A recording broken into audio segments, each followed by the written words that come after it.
When the wife of this 62-year-old man walked into her garden on this sunny morning, she had no idea that her life was about to change forever. Beneath her grass pasture, she discovered a buried car. Kitchen van, when she and her husband dug it up, all hell broke loose, resulting in her husband leaving the very next day. Before we start, smash the like button and make sure to subscribe if you haven't, and hit that notification bell so that you won't miss any new stories.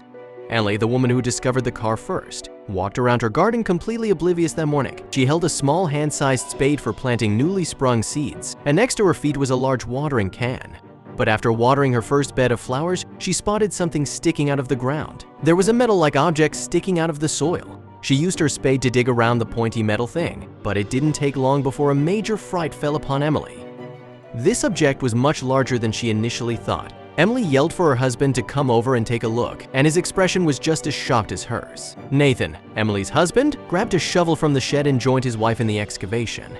For over 2 hours, they dug around the foreign object, and by the end of it, Lepeltier's rose garden was completely gone. But it resulted in a clear picture of what was beneath the soil. It was an old rusty car. Nathan stated that the car was a model that had to be made in the 60s as he crouched next to it. The old man inspected every inch of the car and frowned his brows the entire time while doing it. After Nathan finished up his search, he guided her wife back inside. I have to make a quick call. Emily guessed it must be with an expert, but the sounds that came from the other room indicated otherwise. The confused woman placed her ear against the closed kitchen door to get a better idea of what was going on behind it. Dinah, who the hell is he talking to? When the kitchen door finally flew open again, Emily was ready to confront her husband. She felt like he acted strange ever since he first saw the car. And you've got increasingly more nervous and weird. She wanted to know what was going on. Who did you call? But Nathan fell silent. His silent treatment angered his wife, and Emily asked Nathan who he called and what he found in the buried car wreck. But then her husband responded very out of character. He got angry and irritated and said it was none of her business. He also forbade Emily from entering that part of the garden.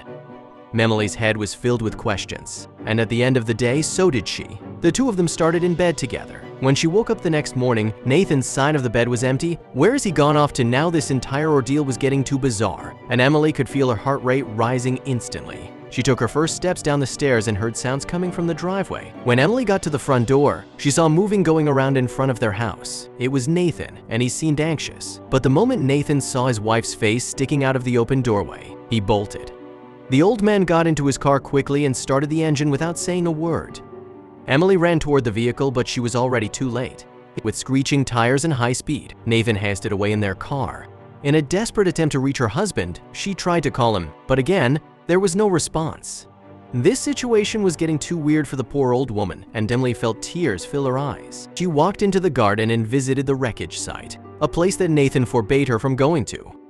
Emily circled the rusty old car, hoping to find answers. She wasn't allowed to come this close before Nathan argued that the area wasn't safe. The old woman couldn't find anything at first, but when she crouched in the hole they dug and looked closer, she noticed something was off. There was a narrow but deep hole underneath the steering wheel. It wasn't in the car, but the ground it lay in, like someone dug a small shaft straight down in the ground, and it wasn't there yesterday. Did Nathan do this? Did Nathan dig up something without her knowing it? And was that why he left? Emily's head almost exploded because of all these questions. After the strange discovery, she walked back into the house defeated. She did not know what to do. But then she saw a letter on the table. She walked closer and saw that it was addressed to her. Once Emily opened it, she recognized her husband's handwriting instantly. He always wrote in a scribbly, narrow pattern, almost like a doctor would. Nathan apologized in the letter for leaving so suddenly, but he stated that he wasn't coming back. Emily broke down in tears while reading the handwritten note. It continued, stating that it was not that he wanted to leave. He loved Emily with all his heart, but apparently he had to leave, and Nathan couldn't tell his wife why. The only thing the letter said was that it was for her safety. What must I do? You cannot leave me like this with all these questions. Nathan, please? Emily couldn't simply accept her husband leaving her and saying goodbye in a letter. Immediately after putting down the letter, Emily remembered Nathan's phone call from the previous day. It was frantic and panicky, and it was also a huge mistake because Nathan had forgotten one important thing. Her husband was horrible with technology and used the landline to make the call. But that device had caller ID. Emily simply had to check the machine for the last outgoing call, and she would have a number to call back. But it didn't even get to that point, because the number he called was a person she knew. It was Luke, Nathan's dear friend and colleague at the garage he used to work at. Her husband used to be a mechanic, and his specialty was restoring old cars. That's why she quickly believed every word he spoke when he told her to be careful. Luke was his co-worker and partner in crime, and they used to do everything together, so the call to his skilled friend wasn't that suspicious. Once Emily arrived at Luke's address, she was ready to confront him. She rang the doorbell and Luke opened up. He invited her to come inside but didn't need to. Emily confronted Luke about the phone call her husband had made to him the day before. She said she knew it was about the car and bluffed her way through the rest of her story to make it more convincing because she was still quiet in the dark. He told Emily that her husband indeed called him panicky about the car. Nathan begged me to keep quiet about it. Well, quiet about its origin. That is, Emily didn't understand and asked her husband's friend to elaborate. And Luke then said that the sight of the car frightened Emily's husband, and that if Emily knew more about it, she was also an accomplice in the case. Accomplice? What am I an accomplice to? I don't even know what this is about, the confused woman stated. Luke said that Nathan wanted to keep it that way, but his best friend didn't fully agree. Luke said that this was a matter for the police, and when they arrive, I will explain everything. Emily grabbed her phone from her back pocket and called the police while staring at Luke the entire time.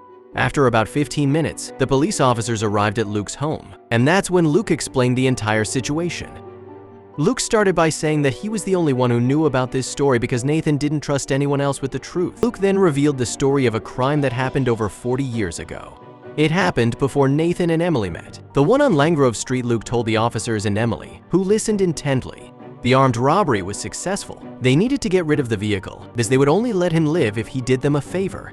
Nathan needed to hide or destroy the car they used on the heist. He even got handed the gun they used to threaten the bank employees. If he did not comply, they would find him and end him. Nathan had no choice and eventually decided to bury the car and gun in his backyard. That's where the vehicle remained for over 40 years. Everyone in the room was in shock after hearing the full story. So Emily was saddened that her husband had to carry a burden. The police were shocked that it had remained a secret for so long. Luckily for both Luca and Emily, the officers took this case very seriously. They asked Nate where he thought his friend had run off, and Luke had the perfect answer. He returned to the statement about his cabin, and out an old wooden home deep in the woods about 50 miles from town. Luke's best guess was that his friend was lying low there, hoping never to be found. Then that is where we will go, one of the uniformed men said. Under Luke's guidance, they drove to the family cabin he owned and quickly opened the creaking front door, and that's where they found him. In the corner of the room sat Nathan. He was shaking in fear, but other than that, he was unharmed. But when he saw Emily's face come through the doorway, all that changed. The old man got up and hugged his wife intensely. "I told you to let it go. Now you're in danger." But the police promised that they would remain completely safe. Emily's heart broke to see her husband like this. He gave the cops all the information he got, including the women he dug up last night from the wreck site. Police arrested the now old criminals within days, and after a quick hearing, the senior robbers got to spend their last years behind bars. That fact finally gave Nathan the rest he was longing for, and it gave Emily her loving husband back. "It's like a weight has been lifted off his shoulders," Emily said, smiling.